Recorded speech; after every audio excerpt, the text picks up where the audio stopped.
Romans 1, 13 through 15, today's verse kind of struck out at me as two separate ideas, and the way it comes together in the verse form for the Message version seems poignant the more I meditate on it. The verses themselves are, "Please don't misinterpret my failure to visit you, friends. You have no idea how many times I've made plans for Rome.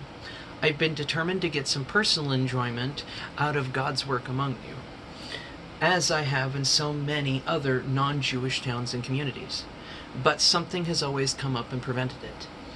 Everyone I meet, it matters little whether mannered or rude, simple or smart, deepens my sense of interdependence and obligation. That's why I can't wait to get to you in Rome, preaching this wonderful good news of God." And it kind of felt as two separate sections, two separate ideas. The idea of how many times we've gone, you want to make God laugh, tell him your plans for the future. And how many times like this, Paul's going, "I want to get to Rome, I want to see you, I want to spend time with you, I want to laugh and love and revel and fellowship." Much like his earlier verse, I want to fellowship, I want to come and be there. And, God says, "Not quite yet," and sends him somewhere else. So it's got that first set, but something has always come up and prevented it. Make God laugh, tell him your plans for the future. God will have you where he wants you. It may have other things working through to do it, but God is in sovereign control. And that I think is part of the beauty of the trust and the relationship with God and fellowshipping with God, is that we can trust him fully and completely with all of it. We can trust him with every situation because he's sovereign over all of them. And where it goes that everyone I meet, it matters whether they're mannered or rude, smart or simple, deepens my sense of interdependence and obligation.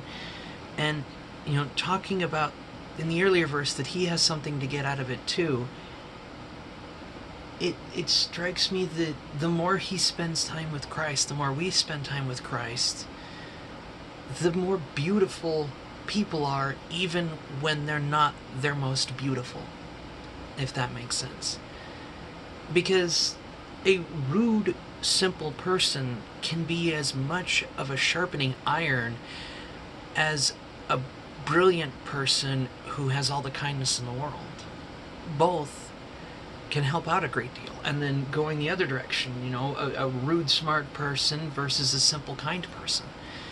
And that every single one of the cross sections, if you will, the little grid of, smart, simple, mannered, unmannered kind of thing, put the grid how you want, all of that, all of those different positions, all those different types of people can be that iron that sharpens iron. So the opportunity for Paul, for all of us to get to see others who are stuck in Rome, whether it be, the Rome we exist in today or the Rome that he's talking about, to preach that wonderful good news, is a beauty. Because, at least to me, the reading of it says that the people that he interacts with, whether or not they're for him getting to Rome or just the people he meets, the people we meet, the everyday moments and occurrences of interacting with people, every single one of those opportunities is not just one where iron sharpens iron,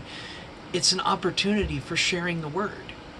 If a rude person cuts us down and we show Christ's love by lifting them up, then we not only suffer the same way he did by dealing with the worst of humanity, but we show the best that is the love of God the same way he did.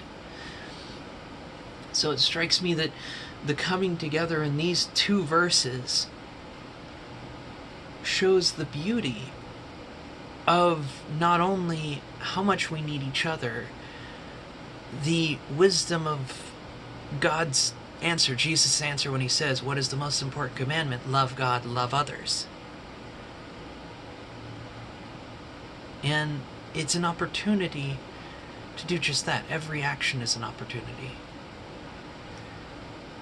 Beautiful to think about. I'd love to know what other people think. See you tomorrow.